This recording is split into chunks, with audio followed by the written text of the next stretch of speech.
Kababayan LA is on the red carpet day. You're watching On the Red Carpet. Get the latest Hollywood news brought to you by Pacific Rim Photos and Videos. Your eye on the red carpet.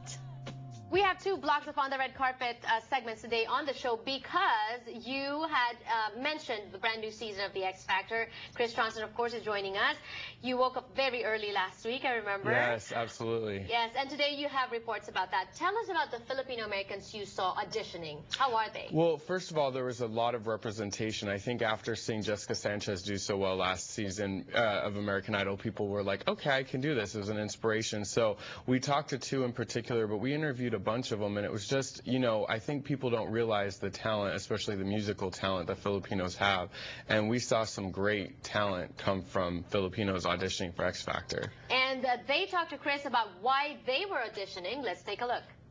Karaoke is a huge thing for Filipino families. I mean, that's how I got started. So hopefully we can all, you know, make it into the music industry more and increase like our presence, you know? If you look at the pop charts, there's not that many Filipino artists. Like, do you ever kind of think like, wow, it might be a little bit harder for me than other people, or does that not really? More like, I think like her being on American Idol just makes me feel like, oh, I could do it too, you know? Absolutely. Like, yeah, and it just, I don't know, she just inspired me to actually try out for X Factor. Oh, that's awesome. Now, and people need to know, Filipinos are known for their singing. Like, if you go out to the Philippines, you guys have so many singing shows. I know, yeah.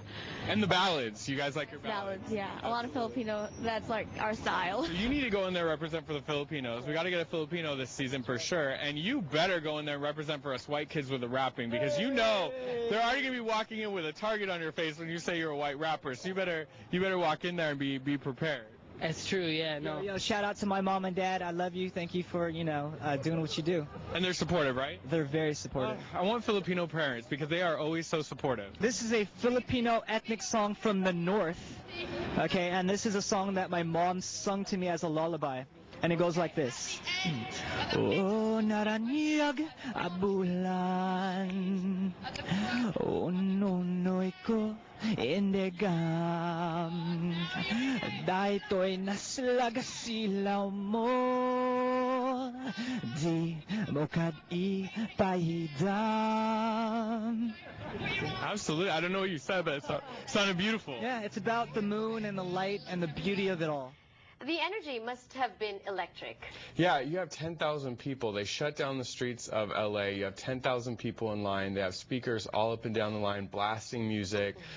People are singing in line. People are hyper energetic, excited. So you just felt it. You were kind of excited for everybody there. Were they scared, nervous, anxious as well? You know what? You definitely had a mix. You had some people that looked terrified. And what was crazy, and what I was kind of telling some of the people after we'd interview them, is they would sing and they were amazing. And I'm like, don't be nervous. You have a voice. Like, be nervous if you couldn't sing. Exactly. But you could sing. Why be nervous when you're good at your talent? Just go and do what you do every day, probably in your car, in your, you know, mirror, etc. Right. Well, let's take a look. Maybe they heeded your advice. Right? We'll see. Why not? Can they go in there with any song to sing, or was there a selection that they had to sing from? Absolutely, they can sing anything, and that's really important because we want people to come in there and be themselves. If they come in there and we tell them they have to sing this song or wear these clothes, we're just going to get cookie cutter type artists. We want people to come in there and surprise us. And you know, that's what I hope for, is someone to come in and sing a song I never would have thought someone singing. And that's the moment you go, wow, you know, you get that special moment, you get something really original. What made you decide, you know what, this is my year, I'm going to audition? I've always wanted it, and like, I don't know, this year since I'm older, I really want it because I know what I want now. Yeah. Because I can decide. I just felt that this was my year, and not just that, my son's getting older, so I have more time to do what I want to do and focus on my dream more. Yeah, absolutely. I'm that star up in the sky. I'm that mountain peak up high. Hey, I made it. So how did you select what song you're going to sing today? Because it goes with the hat. So, and I make these hats, so I'm going to be singing Patsy Cline's Crazy. If they have me do a second one, I'll do White Rabbit. I'm crazy for trying, crazy for crying, and I'm crazy for loving you.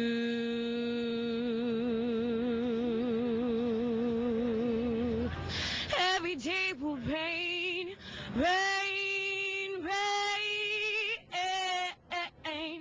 All right, Chris, looks like the new season of The X Factor is off to a great start. What do you think of this new season? What are you looking forward to? Well, I think what was so good last season was the two groups that came out of it. You had Fifth Harmony and Emblem 3, and I think that's what's so good about the show is you do have groups.